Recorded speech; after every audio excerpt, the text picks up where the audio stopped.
This is a continuation yet again of section 2.3 in adding integers or real numbers. So in that last section I got cut off with the subtraction of 256.8 and 27.38.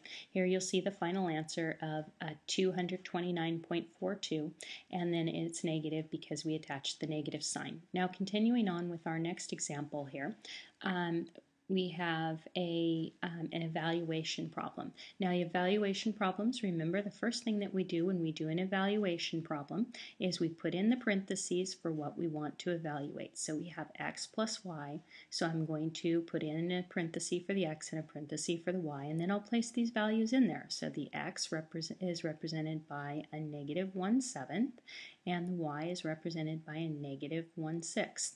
Now once I get that, and remember the double-headed arrow is the best way to represent this because these aren't truly equal unless we know that the x and the y are this value.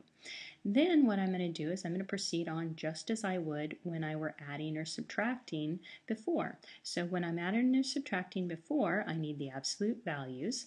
So, when we're adding real numbers as before, we need the absolute values. So 1/7 there and 1/6 there. And then I take a look and see if they're the same signs or different signs. So they're the same signs. So I know I'm going to be adding these. So I have 1/7 plus 1/6. And then my second step says, okay, once I'm done with that, so once I've added these two numbers up, I'm going to keep the common sign since how they're the same signs. So I have a negative out here because they're both negative. Now adding fractions, you all know you need a least common denominator. So our least common denominator, because 6 and 7 have nothing in common, is going to be their product, which is 42. And so we're going to do the 42 here and here, and then I'm going to multiply the denominator here by a 6 and the numerator here by a 6 to build that higher term, giving me 6 42nds.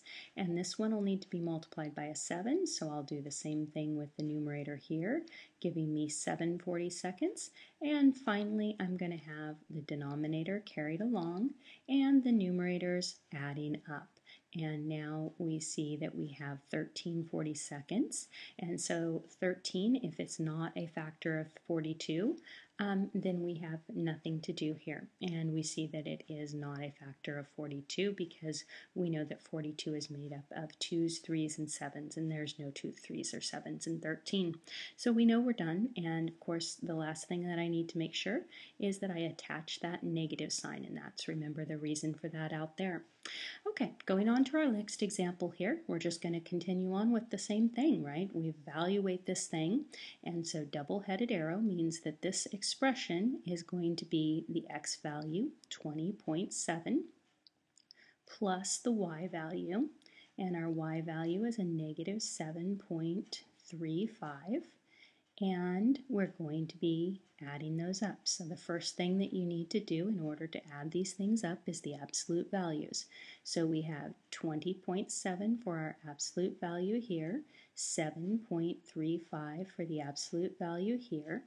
Next step I need to take is whether they're the same or different signs. So these are different signs. So the big one minus the small one. So my problem's going to become 20.7 minus 7.35. And when it's all said and done, I'm going to keep the sign of the larger. 20.7 is larger, so I'm going to keep that common sign. So now I have to do this problem of 20.7 minus 7.35. And again, I have to remember to have this 0 in here so I can borrow and carry it over. So this is a 6, carry that over there. 10 minus 5 is a 5. And then 6 minus 3, which is 3. Decimal comes down, borrow again. Now 10 minus 7, which is 3. And then the 1 here. And so now I know that my answer is a positive. I'll just write that to be sure, and then 13.35. Now the last one I'll let you do on your own, and I'm going to turn the page so you can get the answer on that. So here you go.